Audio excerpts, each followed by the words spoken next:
तपाईसँग दुईवटा मात्रै चोइस छ कि तपाईँ अहंकारमा टेकेर बाँच्नुस् कि तपाईँ आत्मामा टेकेर साक्षी भएर बाँच्नुस्। आजसम्मको मान्छेको इतिहास भनेको अहंकारद्वारा सञ्चालित इतिहास हो। त्यसकारण हामी जम्मैलाई डर पनि छ, ईर्ष्या पनि छ, जलन पनि छ, पीडा पनि छ। प्रेम त कहिलेकाहीँ आकल झुकल झुकेर हुने कुरा हो। र अहंकारको पहिचान के हो त भन्नाले त्यहाँ प्रेम हुँदैन, नियम मात्रै हुन्छ। तैँले यो गर्नु हुँदैन है, मैले यही गर्नुपर्छ है, यो अहंकार। कमसेकम यो परिवारभित्र यानी सामाजिक परिवेशमा यो अहंकार हावी भइदियो भने त्यहाँ प्रेम कहिले पनि हुँदैन। र प्रेम नभएपछि अनि मान्छे भित्रभित्रबाट सड्न थाल्छ, मर्न थाल्छ। यो आनन्द, यो खुसी, यो आत्मा बोध, यो अन्तरयात्रा त्यो सबै समाप्त हुन जान्छ प्रेम नभएपछि। त्यसकारण जहाँ अहंकार हुन्छ त्यहाँ प्रेम हुँदैन, र जहाँ प्रेम हुँदैन त्यहाँ रोगै रोग हुन्छ। त्यसको परिणाम त्यहाँ फिजिकल रोग अलि ढिलो आउला, तर साइकोलोजिकल रोग चाहिँ बहुत बढ्न थाल्छ। यो छटपट, यो पीडा, सुत्न जाँदा निद्रा नलाग्नु, उठ्दाखेरि बोर भइरहनु, केही काममा बिजी भएन भने विचारका बाढी आउनु, त्यो पनि नेगेटिभ विचारका। यी सबै कुराको परिणाम के भइदिन्छ त भन्नाले रोग हुर्किन्छ, फिजिकल पनि साइकोलोजिकल पनि।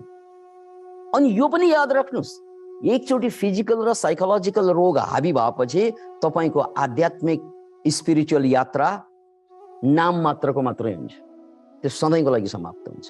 किनकि दुखी मन आध्यात्मिक हुनै सक्दैन। रोग भइरहँदा रोगबाट मात्रै उसले मुक्ति खोज्छ, उसले ज्ञान खोज्दैन, उसले परमात्मा खोज्दैन, उसले भक्ति खोज्दैन।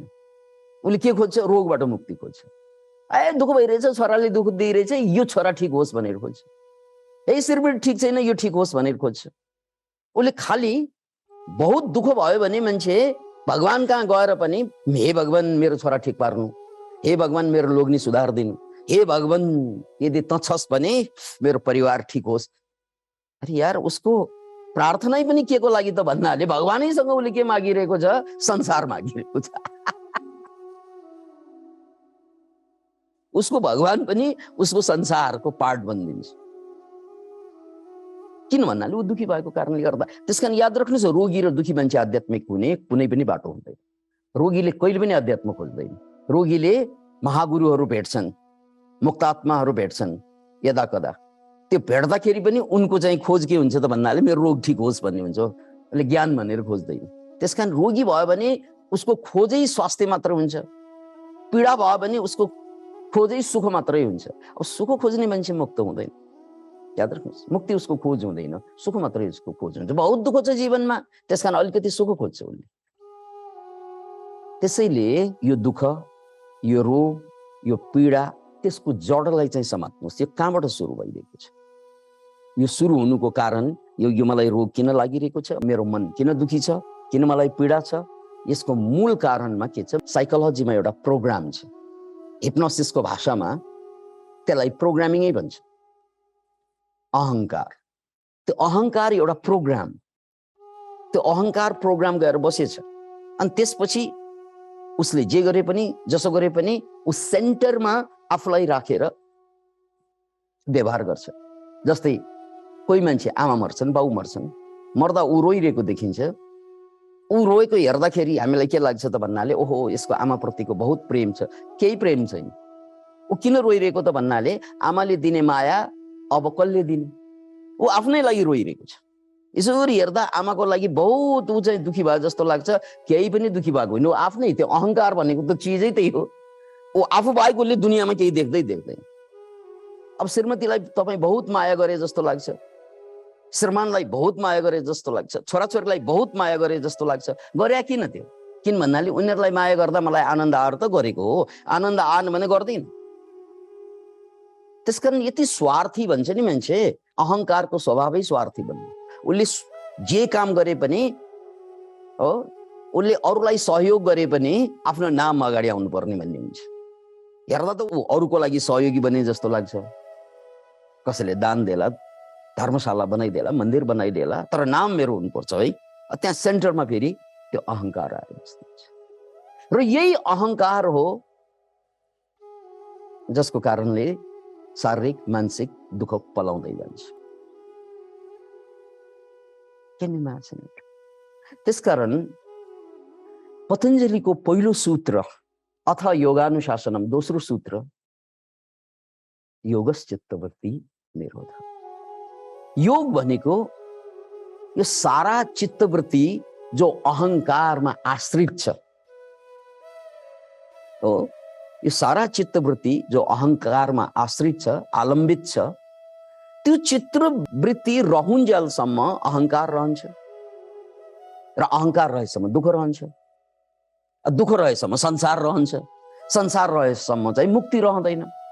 यो एउटा चक्रमा हामी फसिरहेका छौँ, दुष्चक्रमा। त्यसकारण पतञ्जलिले दोस्रो सूत्रमा बताइदिनु भयो योग भनेको के हो त भन्नाले यो विचार, यो चित्तवृत्ति, यसबाट मुक्त हुनु। त्यसबाट मुक्त भएपछि बल्ल म अहंकारबाट मुक्त हुन्छु र अहंकारबाट मुक्त हुनु भनेको के हो? साक्षी भएर बस्नु। अहंकारको ठाउँमा यदि साक्षी भाव आइदियो भने कैवल्य दशाको कुरा आइरहेको छ। त्यो साक्षी भाव आइदिँदा के हुन्छ त? केवल, कैवल्य भनेको केवल हो। केवल भनेको आत्मा मात्रै र आत्माको स्वभाव साक्षी हो। जसरी हामीले चाहिँ जग्गा पास गर्दा किनाराका साक्षी भनेर लेख्छौँ नि, जग्गा लिने अर्कै दिने अर्कै, किनाराका साक्षीले केही नलिन्छ नदिन्छ, उसले हेर्छ मात्रै। किनाराका साक्षी आत्मा पनि जीवनमा किनाराको साक्षी मात्रै हो। यानी नराम्रो घट्यो त्यो एकछिनमा जान्छ। अरे यार जिन्दगी त जान्छ, हेर्नुहोस् है, दुःख किन नजानु, सुख किन नजानु? त्यसकारण सुख पनि जान्छ आउँछ, दुःख पनि जान्छ आउँछ, तर साक्षी त आउँदैन जाँदैन।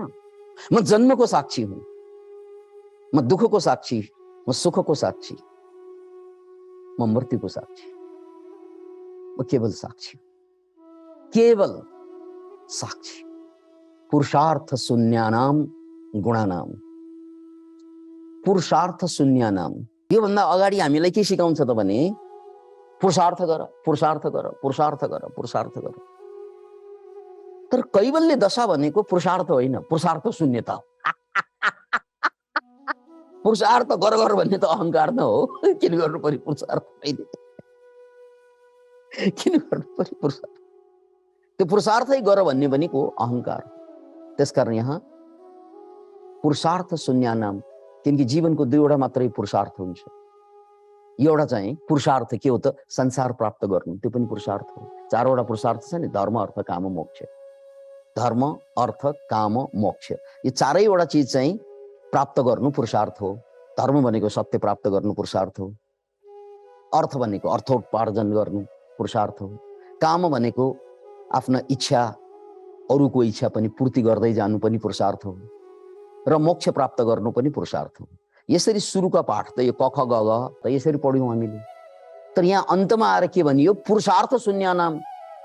यी जम्मै पुरुषार्थमाथि पनि मेरो कुनै पनि लगाव नहुनु। जसरी बुद्धिज्ममा शून्यता भनिन्छ नि, अब शून्य भएपछि त त्यहाँ मालिक भएन, म भन्ने चिज भएन। त्यसकारण संसार प्राप्त गर्ने अहंकार पनि छैन, परमात्मा प्राप्त गर्ने अहंकार पनि छैन। संसारप्रति त पहिल्यै वैराग हुन्छ मान्छेहरू, तर संसारको वैरागले अहंकार बहुत बढाउँछ। फेरि तिमीहरू भन्दा म फरक छु नि, म वैरागी, तिमीहरू भोगी, आफू पनि भोगी हो। आफू मनमनमा भोगी, उनीहरू बाहिर बाहिरै भोगी।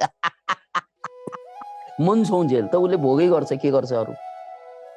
त्यसकारण बाहिरको वैराग भनेको त सुरुवात हो, यात्रा त्यसरी नै सुरु हुन्छ। तर पर वैराग भनेको वैरागमाथि पनि वैराग, केवल साक्षी। त्यही हो कैवल्य दशा, केवल साक्षी। किनकि आत्माको स्वभाव साक्षी हो।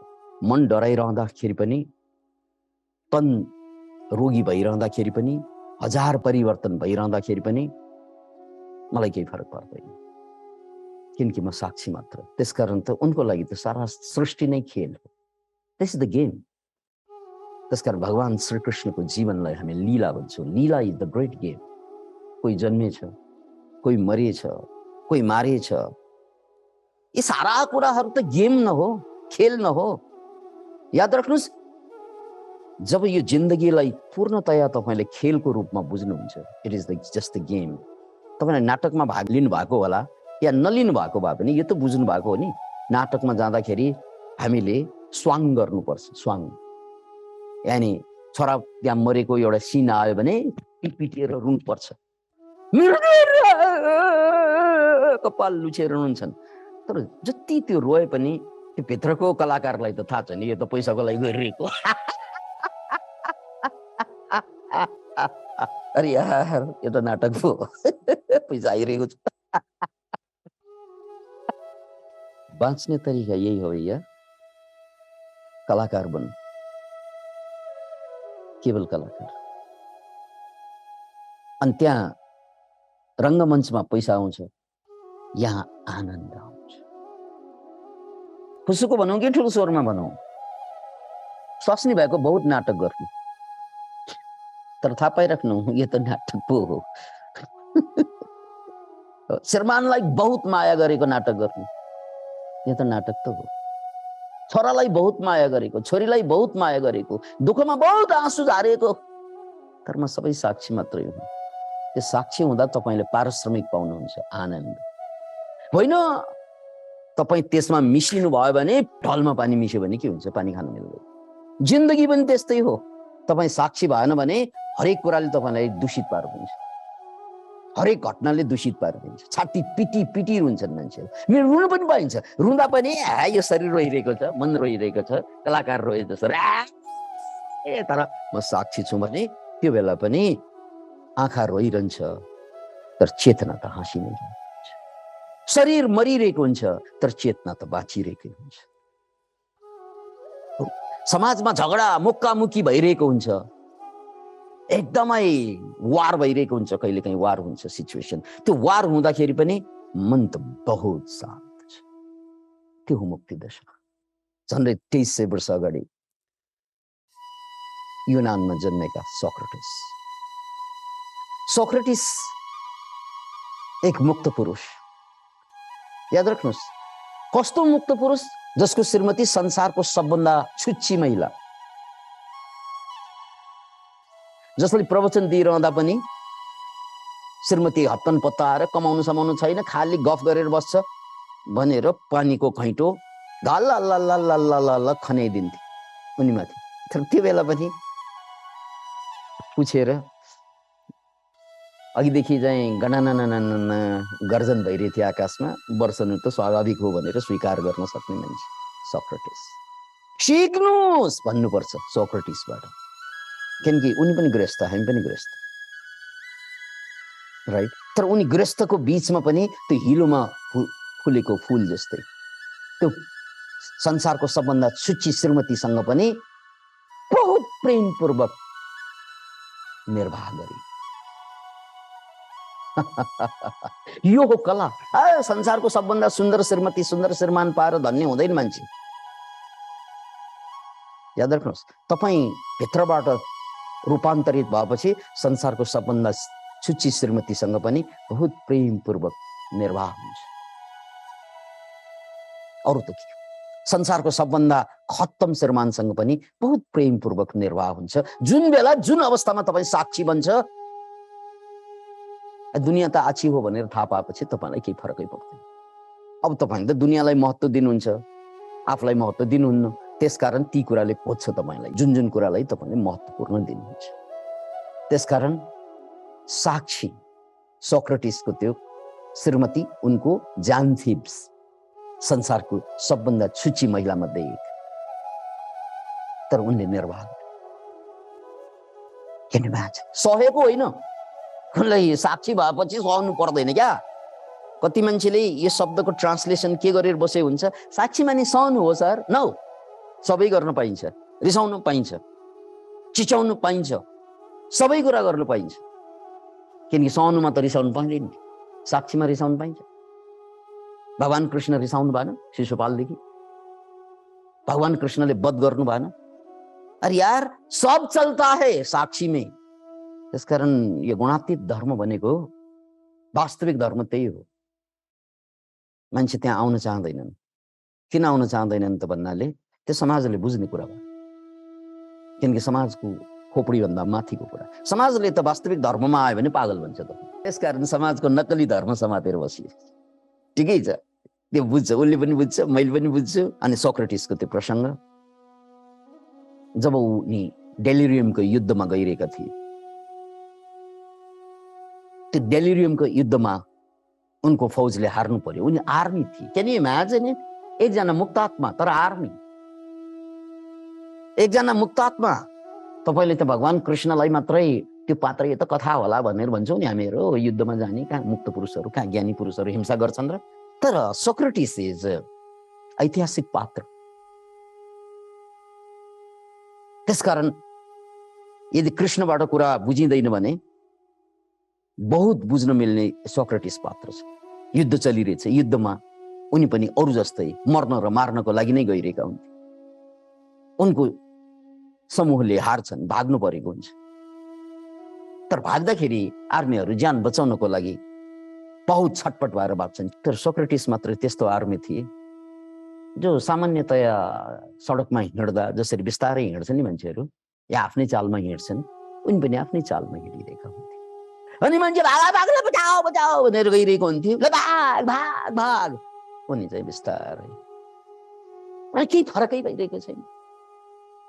आफू हारिरहेको छ, आफ्नो समूह हारिरहेको छ, मारिने सम्भावना छ। तर त्यो मारिने सम्भावना बीच पनि उनी सामान्य थिए, किनकि उनी साक्षी थिए। त्यसैले यो साक्षी भनेको यस्तो अवस्था हो जहाँ सबै कुरा जायज हुन्छ, राम्रो पनि जायज हुन्छ, समाजले भनेको नराम्रो पनि जायज हुन्छ। किनकि यी सबै कुरा नाटक आज सब बोलिरहँदैन, किनकि यी सबै कुरा परिवर्तनशील। अनि यो सबै कुराको दुःख मलाई कहाँ आयो? म अहिलेसम्म जुका मान्छेमा टाँसे जस्तै, पशुमा टाँसे जस्तै म अहङ्कारमा टाँसिएर बसेछु। त्यसकारण मलाई पोल्छ, पीडित हुन्छ। त्यसकारण म केवल साक्षी हुँ। त्यसकारण मेरो श्रीमती, मेरो श्रीमान, मेरो देश, मेरो जात, मेरो भाषा, यो जम्मै नाटक स्वाङ गरिरहेको छु। साक्षी हुँ। यदि तपाईँले यो नाटक गरेर बाँच्न सक्नुभयो भने, साक्षी भएर बाँच्न सक्नुभयो भने परिणाम आनन्द आउँछ। होइन, यसलाई सिरियसली लियो भने परिणाम रोग शोक पीडा दर्द बाहेक जीवनमा तपाईँको भागमा केही पनि छैन। जिन्दगी से बडी सजाय ही नहीं। जिन्दगी से बडी सजाय ही नहीं। किन? जिन्दगी भन्दा ठुलो सजाय नै छैन। किन छैन त भन्नाले जब म सिरियस हुन्छ नि, म साक्षी हुँदैन। अनि सिरियस हुन आशा, ल ल ल मेरो छोरा बिग्रिन लाग्यो, ल ल मेरो छोराको रोग, ल ल मेरो रोग, ल ल ल ल ल ल ल भाङ खाएर बसेका मान्छेहरू भाङ खाँदा मात्रै नभएको कुरा देख्छ कि हामीले पनि त्यही देखिरहेका छौँ। ल ल ल ल ल ल ल ल खाली ल ल ल ल ल ल ल ल ल ल ल ल छटपट छटपटमा बसिरहेको छ। जिन्दगी से बडा सजाय नहीं। यस्तो जिन्दगी बाँच्नु पर्यो भने यो भन्दा ठुलो सजाय होला केही? जिन्दगी से बडा सजाय ही नहीं, और क्या जुल्म है पता ही नहीं। जिंदगी से बड़ा सजा ही नहीं, और क्या जुर्म है पता ही नहीं। थाहा नै छैन जिन्दगी भन्दा ठुलो अपराध के होला। बाँच्नु नै अपराध हुन्छ। यसरी यो अहङ्कारसँग जोडेर बाँच्नु नै अपराध हुन्छ कि मैले पल पल तडपेर बाँच्नु पर्छ। जिंदगी से बड़ा सजा ही नहीं, और क्या जुर्म है पता ही नहीं। कितने हिस्सों में बट गए हम, इतने हिस्सों में बट गए हम, अपने हिस्से में कुछ बचा ही नहीं।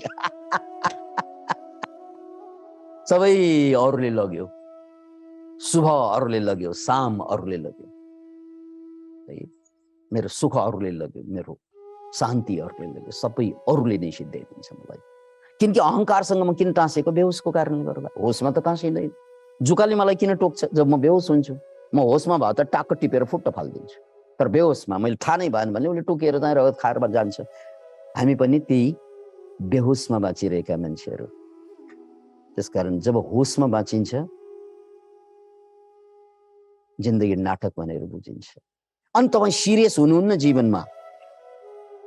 Your seriousness is your serious disease. Your seriousness of life is your serious mental disease, and that doesn't make you happy, neither in this life nor in that life. Thank you very much. Yeah.